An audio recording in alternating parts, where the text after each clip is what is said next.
Alors, je vous retrouve aujourd'hui finalement à 10h30 puisque nous avons eu une livraison un petit peu inattendue en fait. Enfin, la livraison était prévue, mais le déroulement de la livraison n'était pas prévu ainsi, on va dire.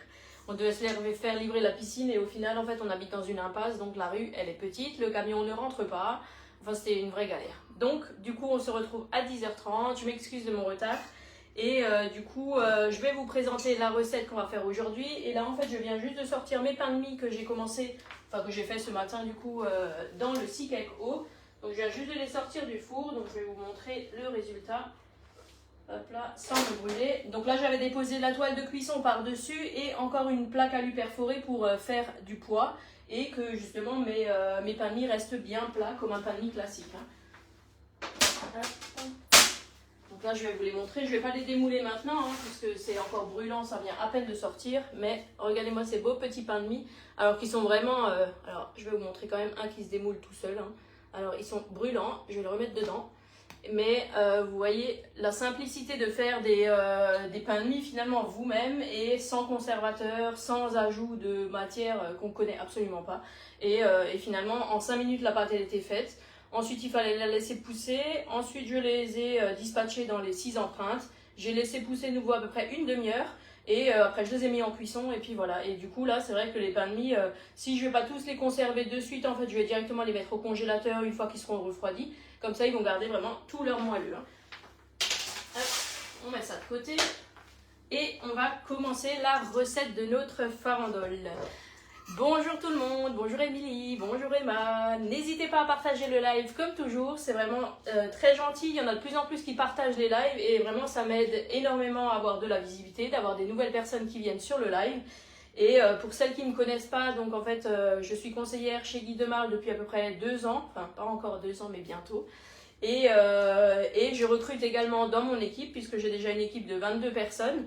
Donc n'hésitez pas à partager le live. Vous n'êtes peut-être pas intéressé par le métier, mais vous pouvez quand même en parler autour de vous.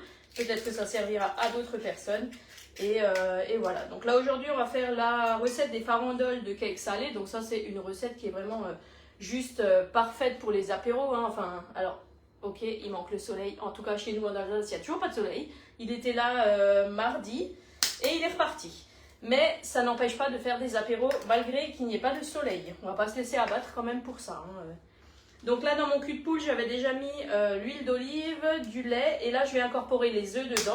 Donc je les ouvre bien les uns après les autres hein, dans un petit récipient à part. Pour éviter d'avoir un œuf finalement qui est abîmé et qui m'abîmerait finalement toute la préparation que j'ai là. Ah, merci, c'est gentil. Moi aussi, je suis ravie de vous retrouver. Hein. Et dites-moi d'ailleurs si vous avez déjà peut-être le moule qu'on va utiliser aujourd'hui. Donc aujourd'hui, on va utiliser le moule 5 cake long. Donc celui-ci, franchement, c'est vraiment un must-have, on va dire, parce que c'est un basique, mais qui sert vraiment pour beaucoup de choses. Hein. Alors pour tout ce qui est apéro, vraiment, ça c'est génial, parce que vous allez pouvoir faire une base de cake comme on va faire aujourd'hui, avec 5 goûts différents, et ça c'est vraiment top. Pour le sucré, c'est pareil. Ensuite, on peut faire tout ce qui est petites brioches. On peut faire les pains de mie aussi dedans. J'avais aussi fait les pains de mie pour faire des petits toasts. Et finalement, on peut faire plein de choses dedans. Hein. Des pâtés en croûte. On peut faire les inserts pour les bûches. On peut simplement mettre la purée de fruits, par exemple, quand on en a en trop, la mettre dedans pour la congeler. Enfin, c'est vraiment, je trouve, une forme qui est vraiment très simple d'utilisation et qui, finalement, on va l'utiliser très souvent. Hein. Donc là, je vais utiliser le fouet. On va simplement mélanger les œufs avec le liquide. Donc là, c'est vraiment pour casser les œufs et les incorporer à notre mélange liquide. Hein.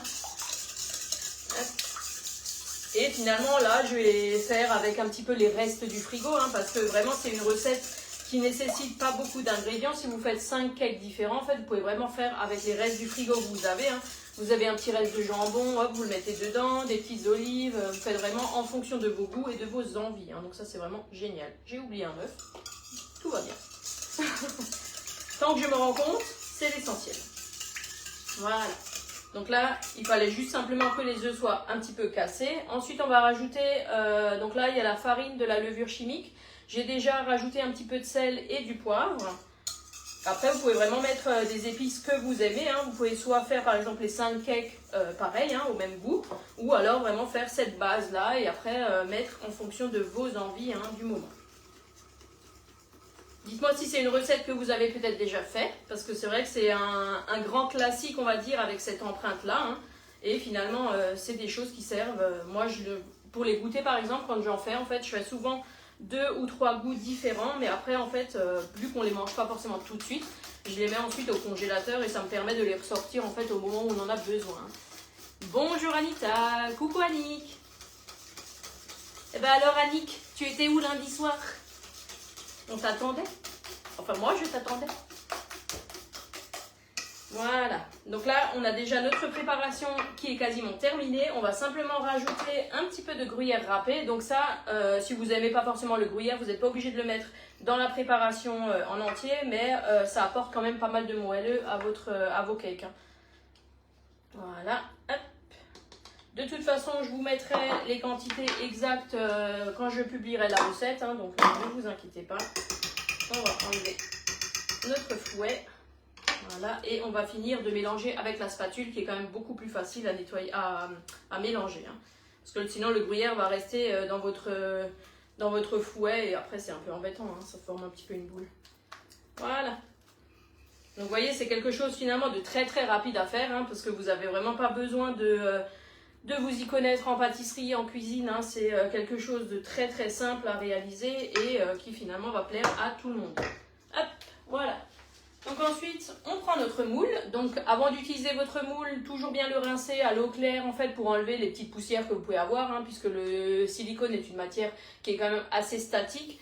Donc n'hésitez pas à le rincer simplement à l'eau. Et ensuite, on le pose bien sur la plaque aluminium perforée. Donc ça, c'est finalement un indispensable à avoir. Hein. Avant d'avoir un moule, il vous faut absolument une plaque aluminium perforée puisque elle va vous permettre de pouvoir transporter comme il faut votre moule dans le four. Puisque par exemple, maintenant, cette empreinte-là, si je la pose directement sur la grille de mon four, en fait, la grille de mon four est assez large et en fait, les empreintes là sont à peu près de la même taille et en fait, ça va déformer mon moule. Donc ça, c'est vraiment dommage et c'est pour ça que c'est important d'avoir du bon matériel si vous utilisez déjà des bons moules. Hop. Donc là, on va répartir à peu près uniformément dans les empreintes. Donc on fait un petit peu à l'œil et après, s'il faut modifier, on modifie. Voilà.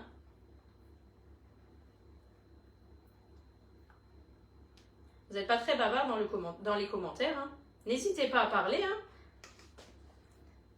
Je ne vais pas vous manger à travers l'écran.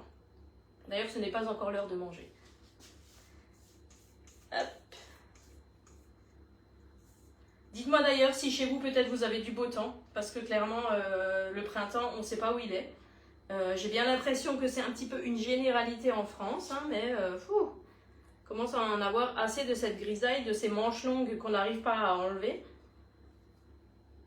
Et on aimerait bien un petit peu de soleil. Hop.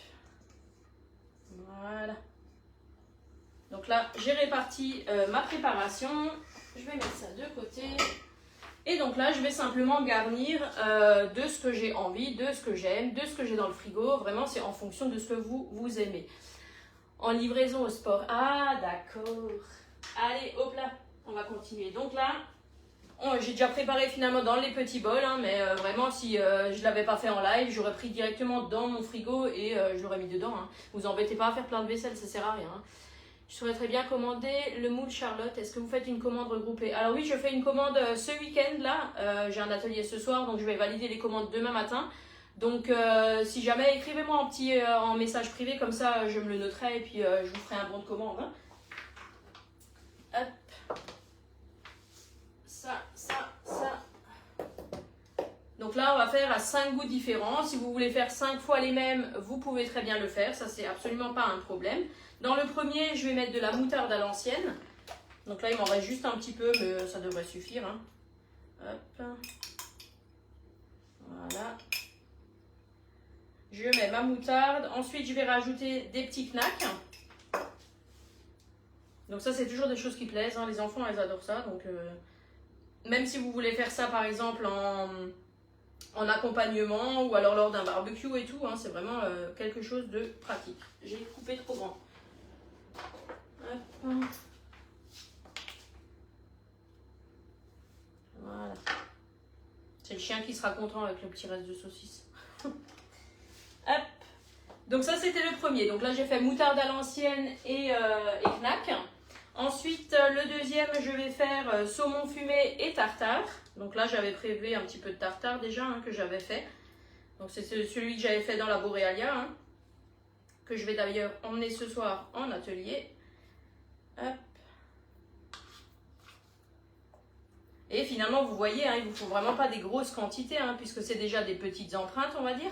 Et finalement, ça vous permet de pouvoir vider vos frigos sans avoir trop de reste non plus. Donc ça, c'est vraiment top. On rajoute simplement le saumon dessus. Et après, en fait, je vais les mélanger directement. Si vous faites, par exemple, les 5 cakes au même goût, vous pouvez directement, en fait, rajouter vos accompagnements finalement dedans, dans le pupoule. Et après, vous versez dans vos 5 cakes. Ça, c'est aussi faisable.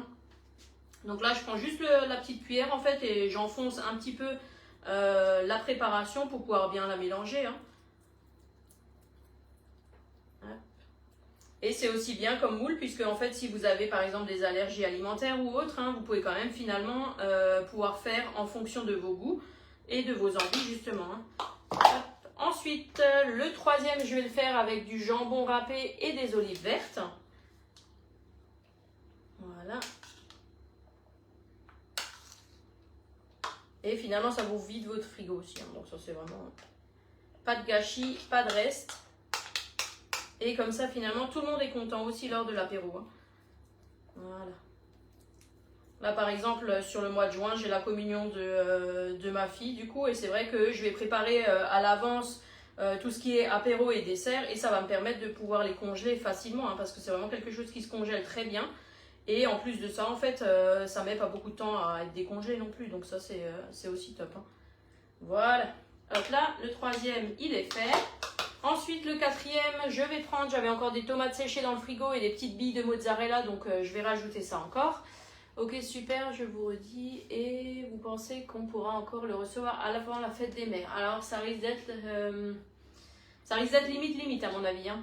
Je vais valider les commandes samedi matin, mais par contre elles seront traitées que à partir de mardi puisque lundi est férié et après il faut voir en fait parce que des fois ça peut aller très vite mais des fois ça peut aller un peu moins vite aussi.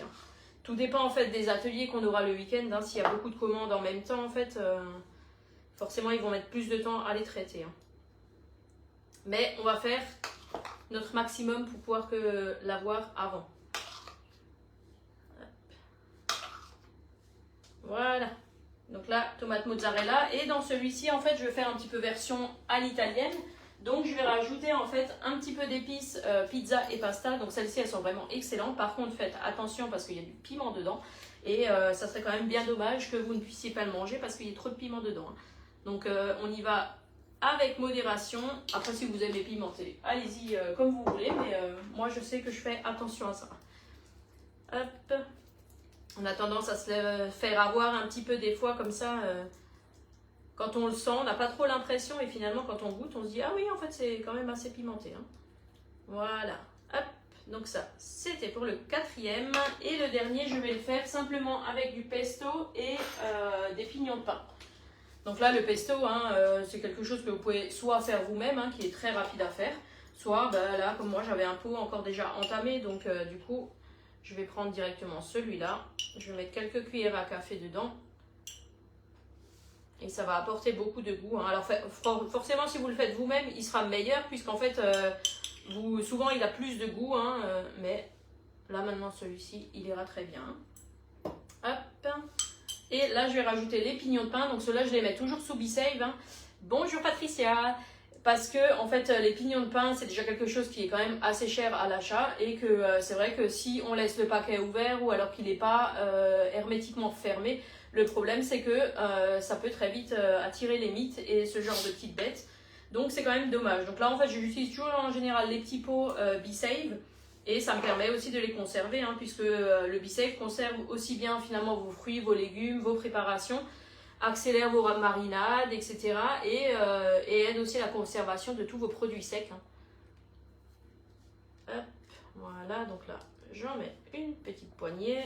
Ça, je vais le remettre sous vide. Donc pour le remettre sous vide, les petits pots, vous avez simplement à les visser. Et ensuite, je pose ma valve du B-Save dessus. Voilà. Je tiens mon pot parce qu'il est quand même assez léger et en fait la machine va le faire toute seule. Donc là, il n'y avait vraiment pas beaucoup d'air à enlever, donc forcément moins vous avez d'air, plus rapide ça sera finalement à faire la mise sous vide. Hein. Hop, donc là, je vais mélanger mon petit pesto. Cette odeur. Après, quand j'aurai les odeurs du four, ça sera encore meilleur. Il va falloir qu'on invente, je pense, la 4D, hein, que je puisse vous envoyer un petit peu les odeurs, hein, que ça vous donne aussi un petit peu plus envie. Hein. D'ailleurs, si vous souhaitez passer une commande sur la boutique en ligne directement, n'hésitez pas à me nommer comme conseillère. Et si c'est votre première commande, je peux vous faire parvenir un bon d'achat de 5 € que vous pourrez déduire du coup sur votre première commande. Hein, donc ça, c'est juste génial. Donc là, vous voyez, j'ai mes 5 cakes qui sont déjà prêts. Donc là, en 10 minutes, un quart d'heure qu'on est ensemble, on a fait 5 cakes. Je vais simplement les mettre au four et je vais attendre un petit peu pour les démouler pour ne pas me brûler. Mais vous pouvez très bien les démouler à chaud. Faites juste attention à la sortie du four, ils sont légèrement moelleux encore, donc prenez-les bien avec vos 2 mains en fait pour les sortir et pas avec une main, sinon ils risquent de se craquer en fait en plein milieu. Et ça c'est quelque chose finalement d'assez rapide et simple à faire qui vous vide aussi un petit peu tous les restes que vous pouvez avoir dans le frigo. Donc là ça part pour à peu près une vingtaine de minutes à 180 degrés. Hop. Je mets la minuterie, sinon je pars faire autre chose et j'oublie dans le four. Et donc si vous avez encore des questions sur du coup notre métier de conseillère, sur les différents produits que nous avons, n'hésitez pas à m'envoyer un petit message en privé ou à mettre un commentaire. Et surtout, merci d'avance pour tous vos partages et je vous souhaite une très bonne journée et un excellent week-end. À bientôt!